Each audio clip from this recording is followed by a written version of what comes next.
Hello, I'm Charlotte and this is Books and Bargains.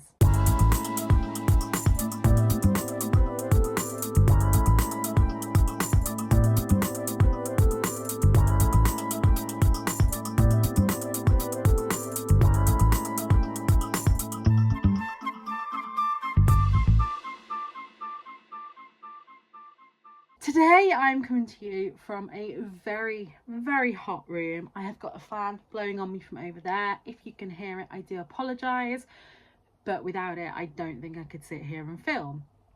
If I look uncomfortable at any point in this video, I am. I have just not fully fallen, but tripped over my own leg and kind of jerked my back as I did it. So I have a very painful back and shoulder blades, and yeah, today I'm coming to you with a video based on last week's video where I announced to you the Be More BB readathon. If you haven't gone over to that video and got your first entry, then please go do that now. You'll get one entry by commenting on that video, and then I explain in that video, but you get other entries by using the hashtag on Instagram and also tagging me in that. So this readathon is running from the 1st to the 31st of July, and we have 5 bookish prompts and 4 non-bookish prompts, and I'm going to go through to you today what I plan to read for those prompts and also give you some ideas on what you could read for those prompts. So there are a lot of books that I could have included for some of these, especially when it comes to the something I gave 5 stars to prompt. So for that one, you can pick one of these, or you can go to my Storygraph and pick the books. I have tried to include some books here that may not already be on your radar, but I have also picked some old favourites.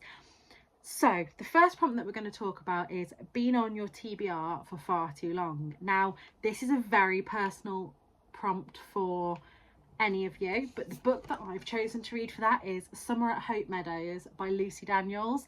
I was a massive fan of the Lucy Daniels Animal Arc books growing up. I collected the whole lot and absolutely adored them. So when I saw that Lucy Daniels did an adult, I don't know if it is it Mandy Hope? Yeah, so it's the same Mandy but all grown up, and I think I've just got a real nostalgia to read this month, seeing as at the end of July or maybe into August, I can't remember, I'm going to be rereading the girls books from Jacqueline Wilson ahead of the Jacqueline Wilson adult book of that. So this one comes highly up my TBR. And as well, the first book is Summer, so every year I kind of get hankering to read this around Christmas time, but the second book is Christmas, and you know me, have to read them in order. So I can't give you guys any suggestions for being on your TBR too long, because I don't know what's been on your TBR too long. So the next ones that I'm going to go through is a book with a cat. So the books that I have got for that, I have got, as you will see in my June book balance, is the Mandy Morton series. I've got the next 4 books in that, so I may just read those, but I thought going along with the theme of being on your TBR too long, I'd pick out some from the dregs of my TBR. And so I have got these 2 books. I've got, I think this is the first one, The Homemade Cat Cafe by Katrina Charman, and also The Great Cat Cafe Rescue. These are middle grade books. I think I got one of these, must have been that one, in the feline and fiction box that I used to have, and then bought this one 10 for £10 in the works. So they're a possibility. Let me know down below if you have read any of these that I'm saying are possibilities and you think I should prioritise them. I've got The Cat Who Caught a Killer, and this is an art copy, and I'm a little bit apprehensive to read this because I've not seen many people who enjoyed it. So I do want to give it a try, but I'm a bit apprehensive. And then we have a book that I think I want to read and read it in one day, and that's She and Her Cat. And it just says, we were in her apartment sitting side by side and gazing up at the sky. I felt her slim fingers touching my fur. Hey Toby, she said. What is it? I said. but she didn't say anything, but I knew what she was thinking. I felt the same way, and I just thought this is going to be an absolutely beautiful, like, love letter to cats and their owners. And so yeah, that might be one that I just literally sit and consume in one go. And then the last one on my kind of possibilities pile for book with a cat is The Travelling Cat Chronicles by Hiro Irakawa. Now, it says on the front this is heartbreaking, and I'm sure there's a sequel to this called The Goodbye Cat that I think I've heard is even more heartbreaking. So the books that I'm going to recommend to you guys, it will come as no surprise. Actually, it will come as a surprise, because I think when you see this, I don't think you've heard me talk about this book yet, but that is The Death of Downton Abbey, or more specifically, as this is book 3 in the series, just the Mandy Morton Feline Detective Agency books. This book was brilliant. I am going to obviously talk about this more in my June book balance, but this was quite macabre. Don't go into this expecting a really cozy mystery. It is a cozy mystery, but there's also some really like macabre scenes in it, which I think if it was humans would push this like right up into like gross body horror, but because it's cats, it somehow doesn't. The only way that I can describe it, and this is going to be a really, really niche thing. Have any of you seen they're on Instagram and TikTok and things, the Sylvanian families that like have affairs and things like that? That's what was going through my head in this. So yeah, that has got a cat, and that is a good book. One that I don't have a physical copy of, if you're in the mood for a Christmas read, I know that it's a bit early for some, but I've also seen a lot of you guys joining in with like Christmas in July. Jessica Redland's Christmas at the Cat Cafe I read last year and absolutely loved. And then the next two are both middle grade. One is the Starfell series, and Starfell has, Willow Moss has a, I can't think what he's called. She has a creature that lives in a carpet bag who says that he is not, I is not a cat, is something that he says all the time, but he is clearly a cat. And yeah, this is again a middle grade. Loved this book. I have got the last book to read in the series, but I'm saving it till it's a bit darker and a bit more spooky. And also I did put in there Rainbow Grey, because Rainbow Grey has a cloud creature who is a cat. So they're all books with a cat. I can now move them to the side. It has been driving me crazy having so much stuff on my desk. And then what is the next prompt? Oh, my list has died, so these are not going to be in any particular order. So next prompt I think is a book that I've given 5 stars to, and I think for this I'm going to reread a book. And the book that I think I'm going to reread is A Song for Tomorrow by Alice Peterson. Now this is a really chunky book. I read this years and years and years ago while I was in hospital having either one of my surgeries or recovering from one of my surgeries, and I absolutely loved this. I've never heard anyone else talk about this book. Now this book follows, I think her name is Alice, the main character, yeah, follows Alice, who has a love for music and wants to be a musician, but her plans are always hampered by her cystic fibrosis. Now I don't have cystic fibrosis. I have worked with people that have cystic fibrosis, and Josie, who I follow on Instagram, has cystic fibrosis. She's had a double lung transplant, and she says that the representation of CF in this is fantastic. So yeah, really enjoyed that one. And then the other ones that I'm going to share with you for 5-star reads are ones that I think haven't had much hype on the internet. So for example, the first one I'm going to suggest you is After the End by Claire Mackintosh. Now I know Claire Mackintosh's thrillers get really, really hyped, but this is a book, again, this is one that I could reread this month depending on what I'm feeling. Now this, I think, is based on Claire's own story of having a young child that died, and this, I'm trying to see what it says because I don't want to give away anything. It says, Max and Pip are the strongest couple you know, only now they're facing the most important decision of their lives and they don't agree. With the consequences of an impossible choice threatening to devastate them both, nothing will ever be the same again, but anything can happen after the end. And this follows the decision on whether or not to turn off the life support of their child. And it's a really harrowing book, but it was just so beautifully done that I had to include that here. Then I've also got for you Lost for Words by Stephanie Butland. Now this again looks like a cute fluffy book on the outside, but has some really dark, heartbreaking moments in it. This follows Loveday Cardew, who prefers books to people. If you look carefully, you might glimpse the first lines of the novel she loves most tattooed on her skin, but there are some things Loveday will never show you. And this is a very, if you like Eleanor Oliphant is Perfectly Fine, but set in a bookshop, I think you'll really enjoy this one. Then I have a book. Now this is my proof copy, so I will put a finished copy over the top, although I think that is the final cover. This is Eva Carter's How to Save a Life, and I made this book my whole personality a couple of years ago. This is the first book that I read that promised Grey's Anatomy's vibes and delivered. So on the last night of college, I believe, our three characters are kind of thrown together when one of them has a spontaneous cardiac arrest on the beach. The other two are aspiring doctors and they jump into action to help save his life. And this book follows them for absolute decades after that. And it was the first book that I'd read that spanned such a time length, and I just really loved it.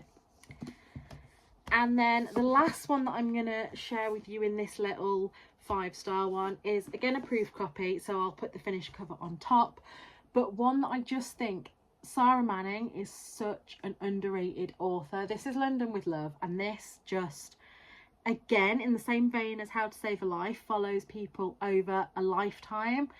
And the thing that I loved about this, it was our main characters, but also London itself was such a part of the story and almost like a main character in its own right.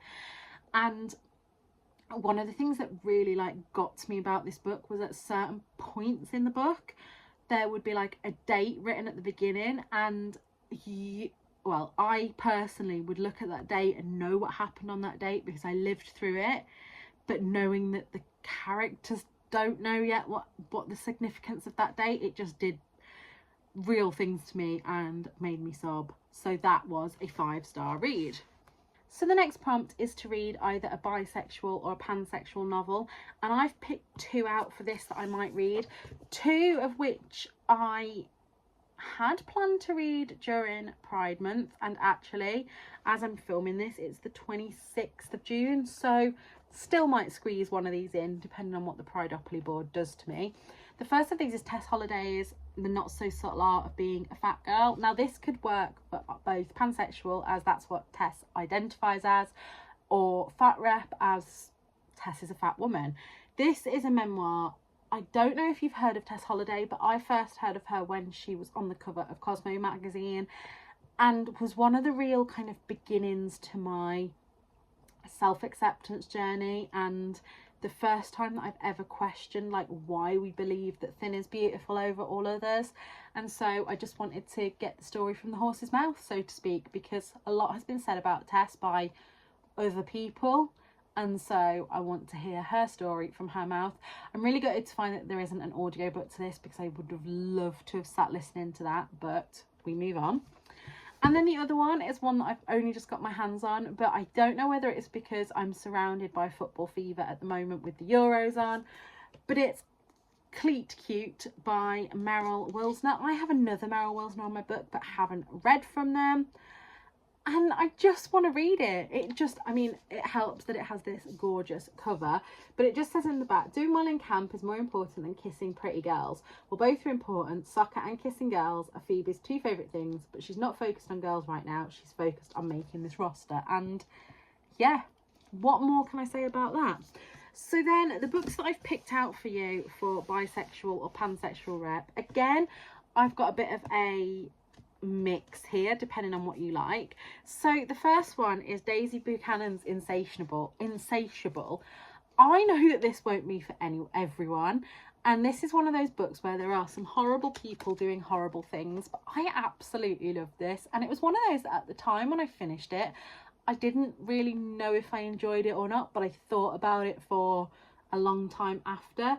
And so basically, it's a young woman who wants to improve her social standing, wants to climb up the career ladder, and just ends up falling in with this group of people who have these big orgies.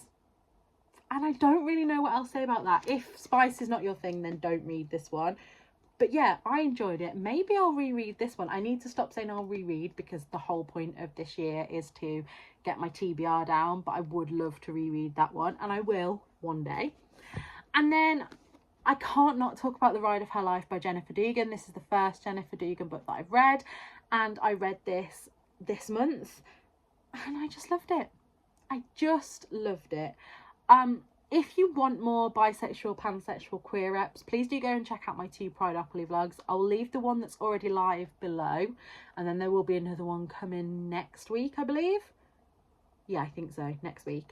But this is a hot cowgirl. I was saying in that vlog, I have a dress like this and now I want some white cowboy boots, and I have just never fallen head over heels in love with a girl in a book as much as I fell in love with Shani in this one. And I just want to emigrate to America, go and live on a horse farm with Shani and Molly.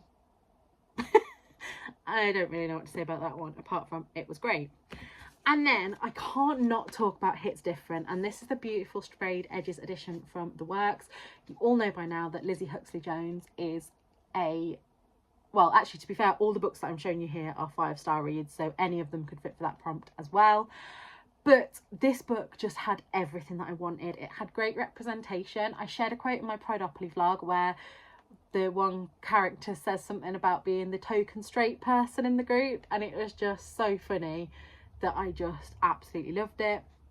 This is great representation of the deaf community. Tasha Guri herself is deaf. You may remember her from Love Island. And in this, she goes into real detail about a cochlear implant, and I didn't know anything about it before this book. The romance in this story is okay, but it's just so much more than the romance. So if you're going into this one in a really good romance, it may be letting you down. It's more about the community of the dancers, and there's a great conversation here about invisible disabilities and the ability to pass as able-bodied. And it was just so perfectly done. I couldn't have expected any more from Lizzie Huxley-Jones, and I will read anything that they write. And then the last prompt, why do I feel like I've left out a prompt here? Oh, because yeah, I was just thinking that the TBR prompt, I can't give you recommendations for that one because it's whatever's on your TBR. So the last prompt is a fat rep. So the first one I've picked up is Talia Hibbert's The Princess Trap. I have tried to read this before and didn't like it, but I think it was because I was listening to the audiobook and I didn't like the narrator. So I'm not so sure about this one. I have loved Talia Hibbert's books, the Brown Sisters, which, spoiler alert, I am going to recommend to you in a minute. But I want to see if I just like that series, or if I like Talia Hibbert, everything Talia Hibbert writes, or whether I just prefer her kind of more mainstream stuff. So that's one that I may give a go. Then this one that I picked up in a charity shop, not knowing anything about it, and this is My Pear-Shaped Life by Carmel Harrington. And just look at that cover. This was a complete cover buy for me. But it says, Greta Gale is the life and soul of the party, funny, confident and carefree. At least that's how it appears. Beneath her bold personality and big smile, Greta feels like she's never truly belonged, but keeping up the act isn't as easy as it looks, and that just drew me in. Then I have got 2 books from this author, but have never read them, and so I thought I'd start maybe Set on You. I'm not sure if I'd count this as fat rep. I've seen mixed reviews, but yeah, it's one that I want to have a go at.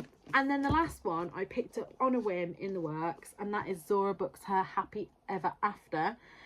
And I think this is going to be a love triangle. Maybe. She's struggling to choose between the 2 men, and also she has committed every inch of her life to establishing her thriving DC bookstore. And you know that I love a book with a bookstore.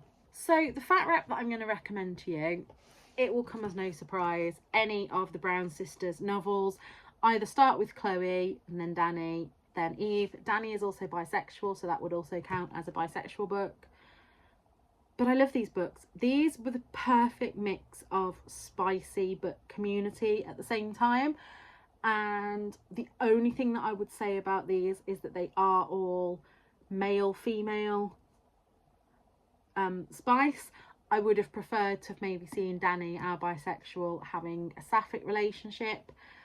Forever holding out for a sapphic relationship from Talia Hibbert. Then one that I haven't read for a very long time, but I recommended to Victoria, and that is One to Watch by Kate Stayman London. This follows a plus size blogger, I think she is.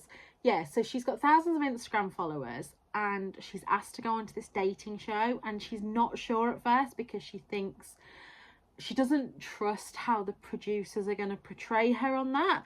And from what I remember, I really enjoyed it. I don't remember much of how it finishes. Was it this book? I think it's this one that starts when she's on holiday in France and she's at like a vintage market and she can't find anything that fits her.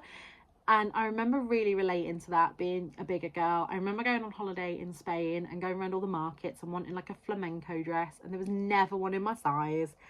So yeah, that's on there. And then the last one is one that I read absolutely years ago, but was the very first kind of fat rep that I read in a book, and that's Dietland by Sarai Walker. This was made into a Netflix or Prime series with,